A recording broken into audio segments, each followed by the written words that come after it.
বসে আছে। তার জামা কাপড় ছেঁড়া, শরীর ক্ষতবিক্ষত আর চুল উস্কো খুস্কো, কিন্তু তার চোখে ভয়ের বিন্দু মাত্র চিহ্ন নেই।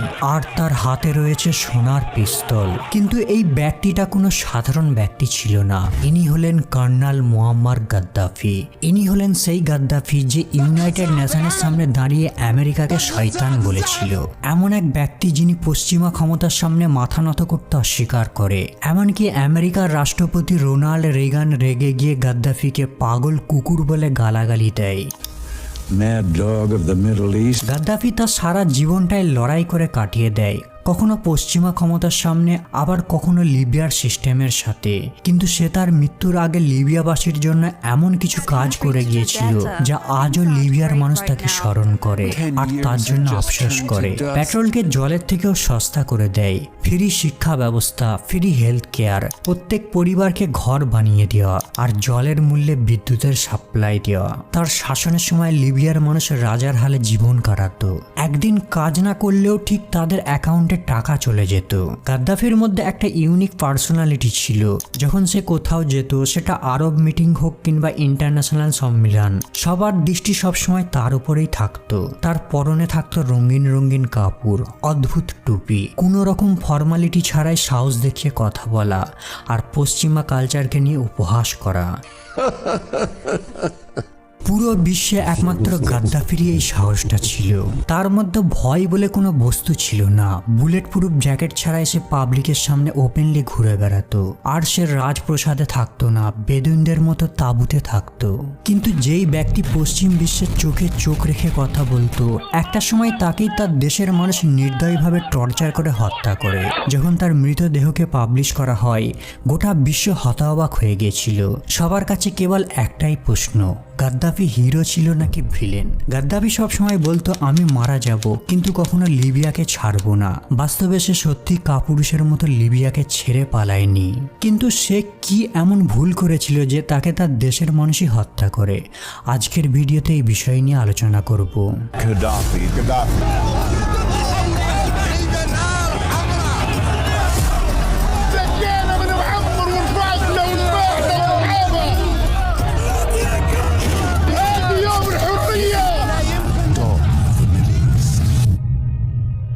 সাতই জুন 1942 লিবিয়ার সিরতে শহরের মরুভূমির বুকে তাঁবুর ভিতর জন্মগ্রহণ করে একটি শিশু, যার নাম মুয়াম্মার গাদ্দাফি। তার পরিবার ছিল বেদুইন উপজাতি।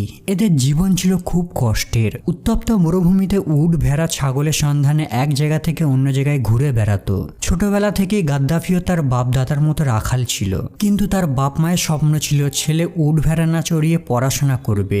এই কারণে সর্বপ্রথম কোরআন পড়ানোর জন্য তাকে মাদ্রাসায় ভর্তি করা হয়। আর এখান থেকেই তার মধ্যে ন্যায় বিচার জন্ম নিতে শুরু করে। এরপর সে হায়ার স্টাডির জন্য সাবা শহরে চলে আসে। আর এখান থেকেই সে বক্তব্য দেওয়া আর নেতৃত্ব দেখানো শুরু করে। সেই সময় গাদ্দাফি মিশরের নেতা গামাল আবদেল নাসেরের খুব বড় ফ্যান ছিল। গামাল আবদেল নাসের আরব বিশ্বকে এক করার স্বপ্ন দেখিয়েছিল আর পশ্চিমা বিশ্বে সে চরম বিরোধিতা করত। ফ্রি টাইমে গাদ্দাফি নাসেরের লেখা বই পড়ত, তার বক্তব্যকে ঘন্টার পর ঘন্টা শুনত আর বসে বসে চিন্তা করত, যদি মিশর বদলাতে পারে তাহলে আমার দেশ লিবিয়া কেন পারবে না। পড়া শেষ করে সে আর্মি জয়েন করে। আর এখান থেকে তার ভিতর পশ্চিমাদের বিরুদ্ধে বিদ্রোহী মনোভাব আরো বেশি বেশি করে জেগে ওঠে। সেই সময় লিবিয়ায় বিপুল তেল উত্তোলন হতো, তাই হিসাব মতো লিবিয়ার ভাগ্য বদলানো উচিত ছিল। কিন্তু মাটির নিচে কালো সোনা থাকার পরেও লিবিয়ার ভাগ্য ছিল করুণ।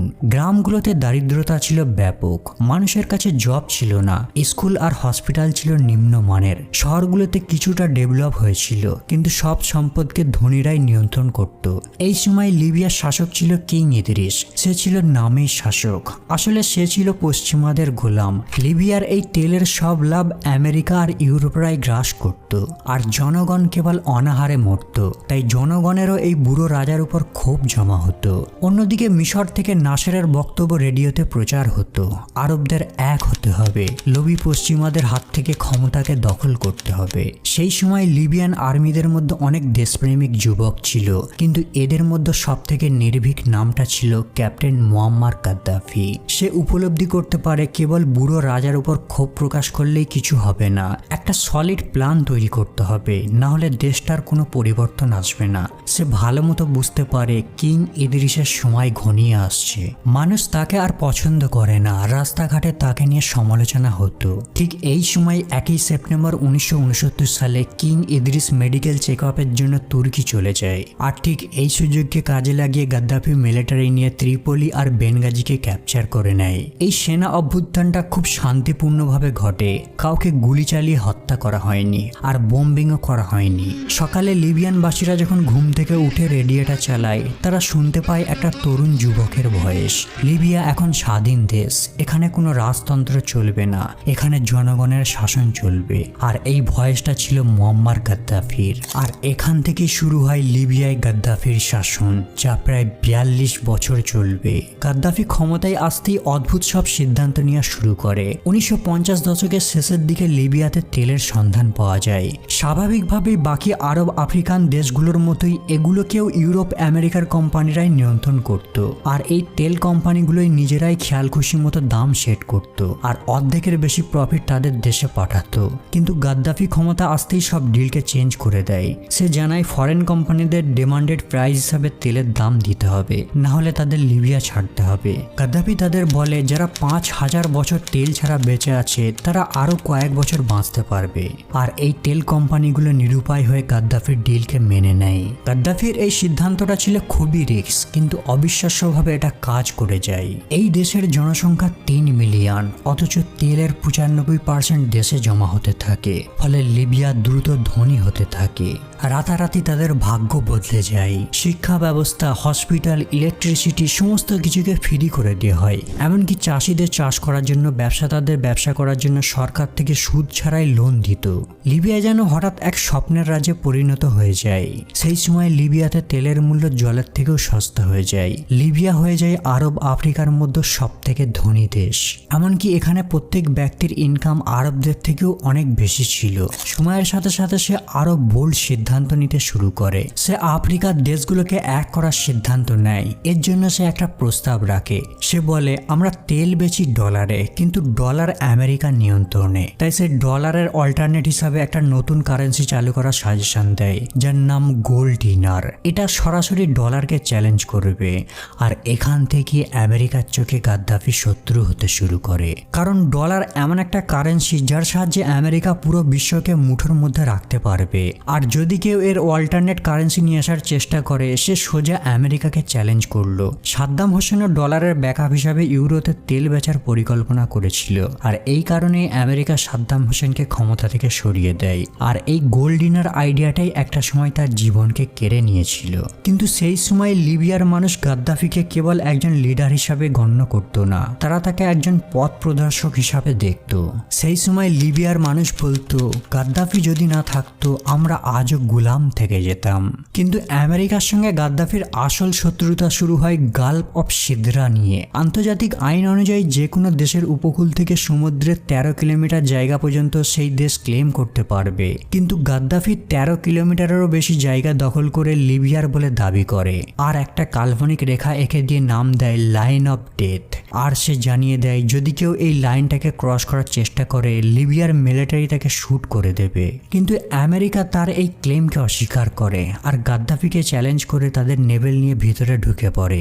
অন্যদিকে লিবিয়া তাদের দুটো বিমানকে পাঠিয়ে আমেরিকার নেভেলের উপর হামলা চালায়। এর ফলে ইউএস ফায়ার ব্যাক করে আর দুটো লিবিয়ান বিমানকে ধ্বংস করে দেয়। আর এই ঘটনার পরে আমেরিকা লিবিয়ার উপর সাংশন লাগিয়ে দেয়। কিন্তু এই ঘটনার কয়েকদিন পরে বার্লিনের একটি নাইট ক্লাবে বোম ব্লাস্ট হয় আর 2 জন আমেরিকান সেনা মারা যায়। আমেরিকা দাবি করে এটা লিবিয়ার কাজ।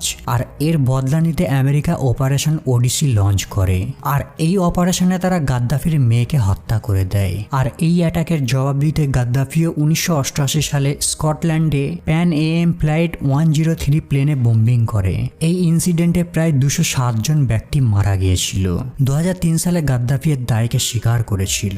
আর এই সময় থেকেই গাদ্দাফি পশ্চিমা দেশগুলোর সাথে ওপেনলি বিরোধিতা করতে শুরু করে। সে বলতো যারাই পশ্চিমা শক্তির বিরোধিতা বিরোধিতা করবে সে তার বন্ধু। যারাই পশ্চিমাদের বিরুদ্ধে লড়াই করত তাদের অর্থ, হাতিয়ার আর ট্রেনিং দিয়ে সাহায্য করত। যেমন প্যালেস্তাইনের স্বাধীনতার জন্য ইয়াসির আরাফাতের পিএলও পার্টিকে সাপোর্ট করে। সে মনে করত ইসরায়েলকে আমেরিকা সাপোর্ট করে, আলজেরিয়ান বিদ্রোহীদের সাপোর্ট করে, চ্যাড বিদ্রোহীদের সাহায্য করে, এমনকি আফগানিস্তানে তালিবানদেরও সে সাপোর্ট করে। গাদ্দাফি ওপেনলি বলা শুরু করে, আমি আমেরিকাকে ধ্বংস করে দেব। আর এটাই ছিল তার জীবনের সবথেকে বড় ভুল। আসলে যখন কোনো শাসক দীর্ঘদিন ধরে ক্ষমতায় থাকে আর তার দেশের ইমেজকে বদলে দেয়, ন্যাচারালি সে মনে করা শুরু করে সে যা করছে সব ঠিক। ক্ষমতা মানুষের মাইন্ডকে তীব্রভাবে এফেক্ট করে, আর এটাই গাদ্দাফির সঙ্গে ঘটে। ক্ষমতার নেশায় এতটাই সে মত্ত হয়ে গিয়েছিল যে সে পশ্চিমাদের কেয়ারই করতো না, আর আমেরিকার মতো দেশ এই জিনিসটারই অপেক্ষা করছিল বহুদিন ধরে। অন্যদিকে গাদ্দাফি তার দেশের মানুষের জন্য একটা পলিটিক্যাল আইডিয়া নিয়ে আসে, যার নাম দেয় থার্ড ইউনিভার্সাল থিওরি। সে তার এই থিওরিটাকে দ্য গ্রিন বুকে পাবলিশ করে। গাদ্দাফি পুঁজিবাদ আর সোভিয়েত সাম্যবাদ দুটো রাজনৈতিক মতাদর্শেরই বিরোধিতা করে। তার মতে পার্লামেন্ট, পলিটিক্যাল পার্টি আর ইলেকশন এই সবকিছুই অগণতান্ত্রিক। তার যুক্তি হলো, যখন তুমি কাউকে ভোট দিয়ে প্রতিনিধি নির্বাচন করো, এর অর্থ তোমার ক্ষমতা তার হাতে তুলে দিলে। এখানে তোমার কোনো মূল্য নেই। তাই এর সমাধান হিসাবে সে একটা সিস্টেম নিয়ে আসে যার নাম দেয় জামাহেরিয়া, মানে জনগণের রাষ্ট্র, যেখানে কোনো রিপ্রেজেন্টেটিভ ছাড়াই জনগণরা নিজেরাই রাষ্ট্রের সিদ্ধান্তে অংশগ্রহণ করবে। কিন্তু বাস্তবে একচেটিয়া ক্ষমতা থাকতো গাদ্দাফির হাতে। তার বিরুদ্ধে কেউ প্রশ্ন করলে তাকে জেলে পাঠিয়ে দেওয়া হতো। ইনফ্যাক্ট দ্য গ্রিন বুকের এই থিওরির সাহায্যে লিবিয়ার জনগণকে সে নিয়ন্ত্রণ করত। তার এই সিস্টেমটা ছিল অনেকটা পিরামিডের মতো, সবার উপরে গাদ্দাফি থাকতো। এরপর তার নিচে ক্ষমতা থাকতো তার পরিবার আর ক্লোজ কানেকশনের হাতে, আর সবার নিচে কঠোর সিকিউরিটি থাকতো যাদের কাজ গাদ্দাফি বিরোধীদের দমন করা। এর ফলে ধীরে ধীরে লিবিয়ার কিছু মানুষ গাদ্দাফির শাসনের বিরোধিতা করা শুরু করে, কারণ সেখানে কোনো ইলেকশন নেই, কোনো অপোজিশন নেই, আর কোনো স্বাধীন মিডিয়াও নেই। সিদ্ধান্ত কেবল গাদ্দাফি আর তার ইনার সার্কেলের দ্বারাই নিয়ন্ত্রিত হতো। অন্যদিকে পশ্চিমাদের চোখেও সে ঘোর শত্রু হয়ে ওঠে। 1990 সালে যখন গোটা বিশ্ব নিউক্লিয়ার বোম নিয়ে খুব স্ট্রিক্ট ছিল, ঠিক সেই সময় জানা যায় গাদ্দাফি নাকি গোপনে পরমাণু বোম তৈরির জন্য ইউরেনিয়াম এনরিচ করছে। আর এটা জানার পরই আমেরিকা ইউরোপের রাতের ঘুম নষ্ট হয়ে যায়। গাদ্দাফির উপর কঠোর নিষেধাজ্ঞা লাগানো হয়, তার বিদেশি ট্রাভেলের উপর ব্যান লাগিয়ে দেওয়া হয়, তার বিদেশি ব্যাংকে ফ্রিজ করে দেওয়া হয়। আর এখান থেকেই পশ্চিমী মিডিয়ারা বিশ্বের সামনে তার ইমেজকে নষ্ট করা শুরু করে, তার নামে মিথ্যা নিউজ ছড়াতে শুরু করে, ঠিক সাদ্দাম হোসেনের মতো। অন্যদিকে সময়ের সাথে সাথে গাদ্দাফির আচরণও চেঞ্জ হতে থাকে। সে তার জনগণকে কঠোরভাবে দমন করত, আরব লীগের মিটিংয়ে গিয়ে ঝামেলা পাঠাতো, সিগারেট জ্বালিয়ে পাশের নেতার মুখে ধোঁয়া ছুড়ত, আর আমেরিকা ইউরোপকে ঠাট্টা করত। অন্যদিকে আমেরিকাও অপেক্ষা করছিল এমনই একটি সময়ের। এরপর সময় আসে 2010। তুনিশিয়ার স্বৈরাচারী শাসকের বিরুদ্ধে জনগণ প্রতিবাদ শুরু করে। ধীরে ধীরে তুনিশিয়ার এই আন্দোলনের আগুনটা ছড়িয়ে পড়ে আলজেরিয়া, জর্ডান, ওমানেও। 25শে জানুয়ারির মধ্যে আন্দোলনটা ছড়িয়ে পড়ে সিরিয়া, ইয়েমেন, ইরাক, এমনকি লিবিয়াতেও। এইসব দেশের বিপ্লবীদের মোটিভ একটাই, স্বৈরাচারী শাসককে ক্ষমতা থেকে সরাতে হবে। মধ্যপ্রাচ্যের এই আন্দোলনটা আরব বসন্ত বা আরব স্প্রিং নামে পরিচিত। যদিও এই আন্দোলনের আগুনটা গিয়েছিল আমেরিকায়। বাকি দেশের মতো লিবিয়ার মানুষও গাদ্দাফির দীর্ঘ শাসন থেকে মুক্তি চায়। এই সময় সোশ্যাল মিডিয়ার জনপ্রিয়তা বাড়তে থাকে। বিশেষ করে ফেসবুকে মানুষ গাদ্দাফির বিরুদ্ধে প্রতিবাদ করা শুরু করে। প্রতিবাদ শুরু হয় বেনগাজি থেকে। মানুষ গাদ্দাফিকে ক্ষমতা থেকে সরাতে চায়, কিন্তু যেই শাসক 40 বছর ধরে গদিতে বসে রয়েছে সে কি আর চায় সহজে ক্ষমতা থেকে সরতে? গাদ্দাফিও ঘোষণা করে, যদি প্রতিবাদ না থামায় আমি সবাইকে মেরে দেব, বিদ্রোহীদের ঘরে ঘরে গিয়ে খুঁজে খুঁজে বের করে হত্যা করব। আর তার এই জেদটাই ছিল সবথেকে বড় ভুল।